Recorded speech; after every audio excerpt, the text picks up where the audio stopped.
Mga ka-RS, magluto muna tayo ng tandang na manok. Bali, ang gagawin natin dito ay papakuluan muna natin. Pagkatapos natin makuluan, siyempre magsalang tayo ng kawali para lagyan natin ng mantika, bawang, sibuyas.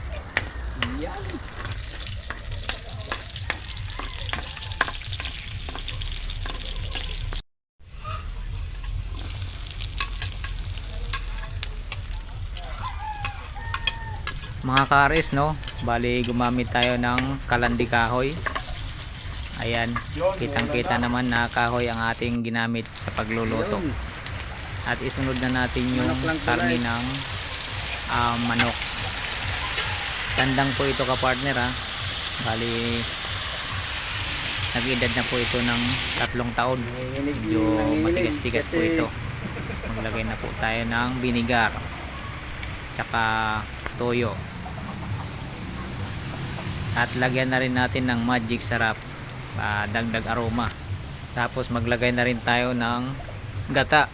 Ito ay hindi gawa sa mismong niyog. Ito ay nasa pack para hindi na tayo magpapiga-piga pa.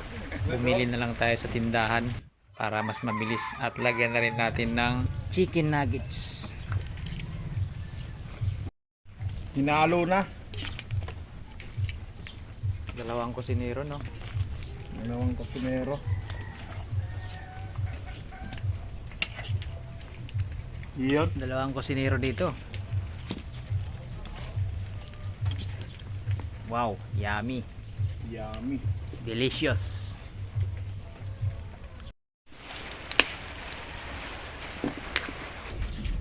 Nakabakal.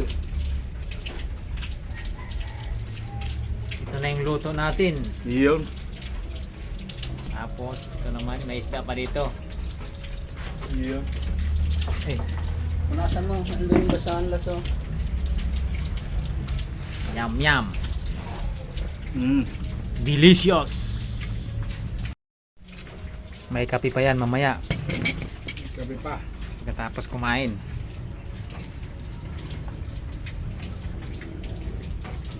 Napakasipag ng bilas natin, oh.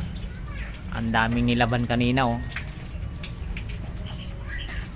Ganun talaga kasi umulan, oh. Umulan dyan sa labas. Nakasilong lang kami dito sa parang payong. So, go. Kami tatay, dapat ninyo nilagyan tuyo. Konti lang kasi may spare sauce naman.